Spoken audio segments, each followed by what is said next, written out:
যেহেতু এই সেনাপ্রধান একটা কৃতিত্বের দাবিদার, উনি 5ই আগস্ট অন্তত ব্যারেলটা ইউজ করেন না, আমাদের সাথে ছিলেন, এই দাবি তাকে দিতে হবে। কারণটাই হাঁটতো কেন আওয়ামী লীগ ফেসিস্ট হইল, এই জায়গায় তো কিন্তু আমরা কেউ এই আঘাত করতেছি না। কারণ একজন যখন হাসিনা বলেন সেনাপ্রধানকে, হাসিনকে গুম করো বা এই করো, তো সেনাপ্রধান তো সেটা বলেন না। সমস্যা সেনাপ্রধান কথা বলছে, এটা এস্টাবলিশড। সেনাপ্রধান কোন প্রেক্ষিতে বলছে, একটা হলো অধিকারের জায়গা থেকে বলা, আস্থার জায়গা থেকে বলা, এটা বুঝতে হবে।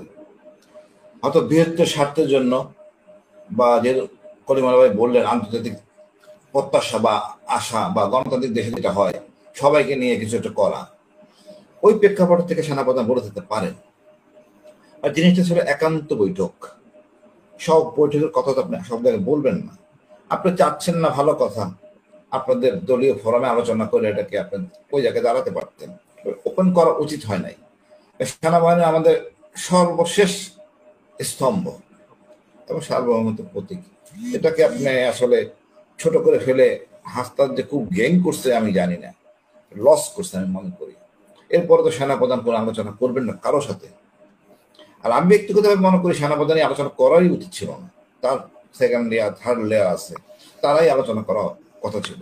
যেহেতু ওদেরকে আপন মনে করছেন, ছেলের মতো মনে করছেন, এদেরকে দিয়ে কাজ হবে, নতুন দিনের প্রত্যাশা মনে করে ওদের সাথে আলোচনা করছেন। জিনিসটা এতটা বুমেরাং হবে আমি আসলে কল্পনা করি নাই। তা আমি মনে করি 11 তারিখের কথা উনি কেন এত পরে বললেন, নাম্বার ওয়ান। যাওয়ার আগে ওনারা কি দলীয় আলোচনা করে গেছিলেন কথা বলতে? আমার মনে হয় না, একান্ত ব্যক্তিগত পর্যায়ে সব কিছু। এখন এই সমন্বয়ে করেই কথা বলা উচিত ছিল, কেন হাসান একা বলল? বাকি যারা দুইজনের সাথে আলোচনা করছিলেন করেন নাই। সুতরাং নিজেদের মধ্যে একটা সমন্বয়ের অভাব আছে, দলের মধ্যে সমন্বয়ের অভাব আছে। একই সাথে আমি মনে করি পুরো দেশটাকে একটা বিভক্তির মধ্যে ফেলে দিছে।